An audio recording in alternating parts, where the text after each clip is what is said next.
झूमे धरती गगन, गाए पानी पवन, नाचे मन मोर होके मगन। मोर आजा सजन, दिल ला सजा दे, तोर संग जींगीला सजा दे।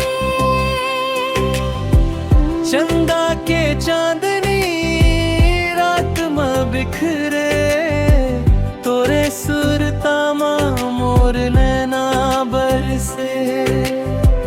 फूलवा की खुशबू महके अंगना, तोला देखे बर तरसे मोर मनवा।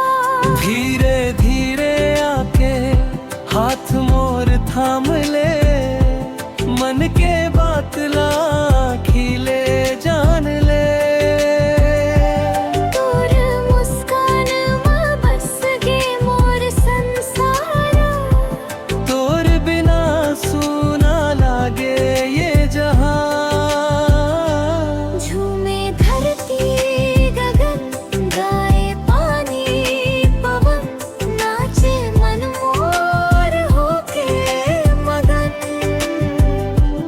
मोर आजा सजन, दिल ला सजा दे, तोर संग जिंदगी ला सजा दे।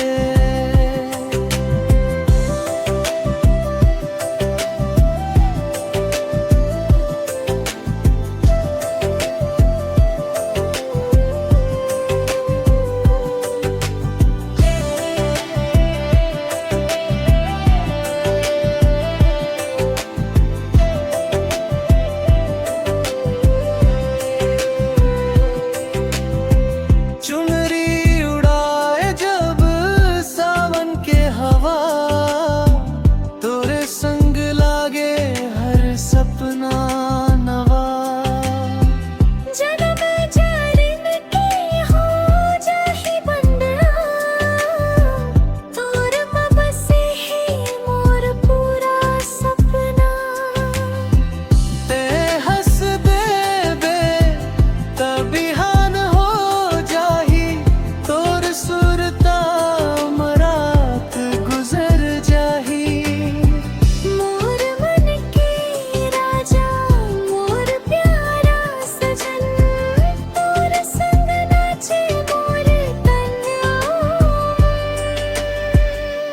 झूमे धरती गगन, गाए पानी पवन, नाचे मन मोर होके मगन।